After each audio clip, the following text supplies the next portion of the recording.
श्री भक्ति भाव YouTube channel पर बंधुओं आप सबका स्वागत है। और आज हम इतने पावन स्थान पर आए हैं। आज हम आए हैं पुराना बरसाना, रावल, मथुरा जिले में ये पड़ता है। और यहाँ पर ही वास्तव में बंधुओं राधा जी का जन्म स्थान, जो वास्तव जन्म स्थान है वो यहाँ पे ही है। और मेरी एक महाराज जी है यहाँ पर, और उनसे मेरी अभी बातचीत हो रही थी, तो उन्होंने हमें राधा जी के बारे में पूरा बताया, कैसे कैसे वो यहाँ पर रहे और फिर वो जो मेन बरसाना है जाके वो कैसे बस गया। तो यहाँ पर पुराने समय में दानव प्रजाति ज़्यादा होती थी, तो छोटे छोटे बच्चों को और कृष्ण भगवान को और यहाँ पर जो वर्षभानु जी की लाली हमारी राधा किशोरी जी हैं, उनको वो बहुत परेशान करने लगे। तो जो नंद बाबा हैं और वर्षभान हैं, उनमें परस्पर बहुत प्रेम था। तो उन्होंने दोनों ने ही यह विचार किया है कि अब यह स्थान हमारे बच्चों के लिए ठीक नहीं है, तो अब हम यहाँ से चले जाते हैं, एक अच्छे स्थान पर चले जाते हैं। तो नंद बाबा थे, वो जाके नंद भवन में जो पर्वत है उस पर जाकर बस गए। और जो वर्षभान बाबा और कीर्तिदा और लाली किशोरी लाडली जी हमारे वो बरसाने में जो ऊंचे पर्वत है वहाँ पर जाके बस गए। कल हम वहाँ भी दर्शन करने गए थे। और आज हम आपको जिस मंदिर के दर्शन करा रहे हैं, यहाँ पे दो मंदिर है। एक यहाँ पे राधा जी का बगीचा है और सावन महीना आ रहा है अगले महीने। और यहाँ पर महाराज जी ने बताया है कि यहाँ पर बहुत बड़ा राधा रानी का झूला पड़ता है, और वो राधा रानी यहाँ पे झूलन दर्शन देती है। और मंदिर में आगे अभी हम आपको मंदिर में लेके जा रहे हैं, राधा रानी के बगीचे में। तो यहाँ पर मंदिर में लाडली लाल का, हमारे ठाकुर जी और राधा रानी का युगल स्वरूप है। तो अब हम आपको दिखाते हैं। पंकज एक बार बगीचा भी दिखा दो, कितना सुंदर बगीचा यहाँ पर राधा रानी का है रावल में।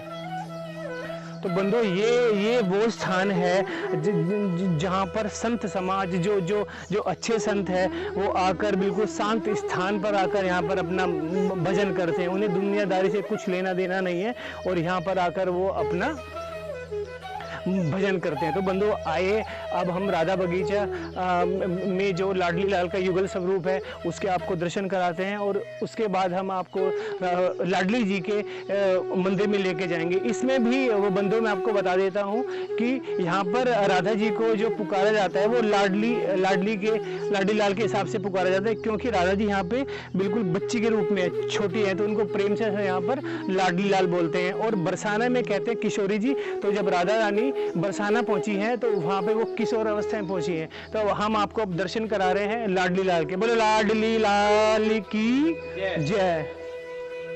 तो बंधु देखो राधा रानी यहाँ पर, और हमारे ठाकुर जी यहाँ पर झूलन में आपको दर्शन दे रहे हैं। यहाँ पर झूला लगा हुआ है, और कितने सुंदर दर्शन आप यहाँ पर श्री भक्ति भाव यूट्यूब चैनल के माध्यम से आप कर रहे हो।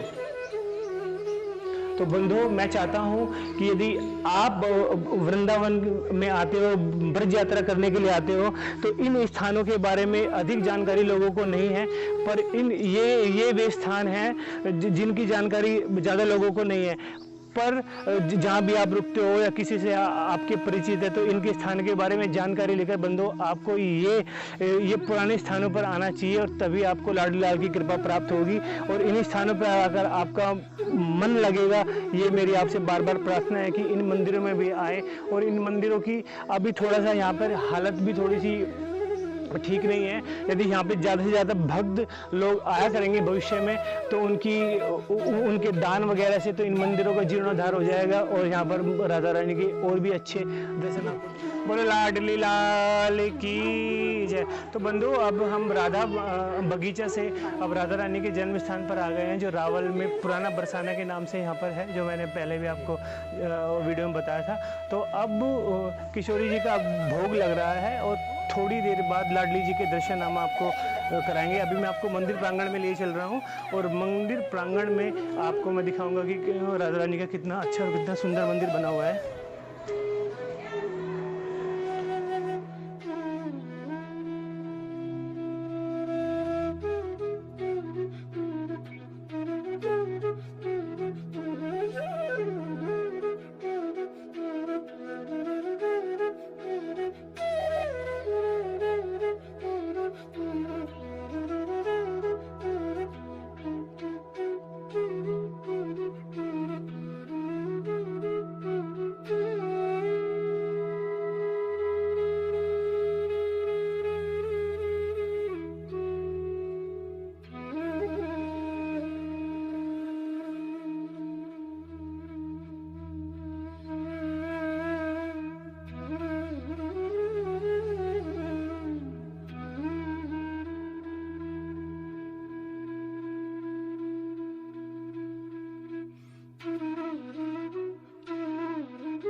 भानु का ये महल है। कीर्ति जी इस भानु यहीं पे रहते थे। पहले जमुना यहीं बहती थी, अब तो जमुना बहुत आगे निकल गई है। तो कीर्ति जी की कोई कन्या नहीं थी, रोज़ यमुना में नहाती और आराधना करती, हे यमुना मैया मुझे कोई पुत्री दो, कन्या दो। कई वर्ष तक उन्होंने आराधना करी। एक दिन जब वो नहा रही थी तो एक कमल का फूल आता हुआ उनको दिखाई दिया। उस कमल के फूल को देख के भयभीत हो गए, डर गए हैं। तो ये पुष्प, लेकिन इसमें अनंत कोटान प्रकाश कैसे सोने की तरह तलतल चमक रहा था। धीरे धीरे धीरे धीरे पानी के बहाव से उनके करीब आ गया। जब तक सूर्य किरणें निकल चुकी थी, सूर्य किरणें उस पुष्प पे पड़ी तो कमल का फूल धीरे धीरे खिल गया। खिलते ही जब उन्होंने देखा एक छोटी सी कन्या नेत्र बंद किए हुए उसमें बैठी हुई थी, तब उन्होंने कीर्ति जी से कहा, आप रोज आराधना करती हो यमुना जी से कि मुझे पुत्री चाहिए, कन्या चाहिए। ए लो कन्या। कौन थी? श्री राधा रानी थी।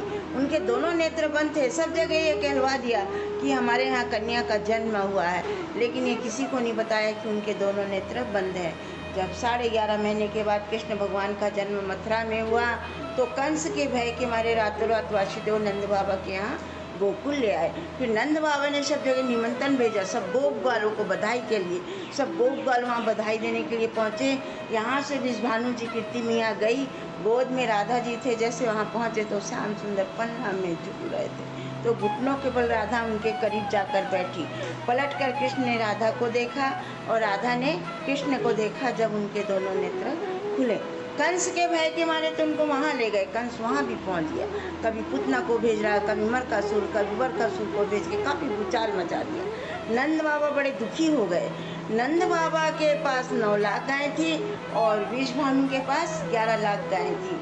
यानी ब्रज के सबसे बड़े राजा यही थे। जब कोई भी कार्य होता तो इनसे परामर्श लेते थे। सब गोप ग्वाल इकट्ठा होकर इनके पास आए, बोले बताओ क्या किया जाए। कंस तो बड़ा दुखी कर रखा है, हैरान कर रखा है, इससे अच्छा कहीं दूसरी ओर चले जाना ठीक है।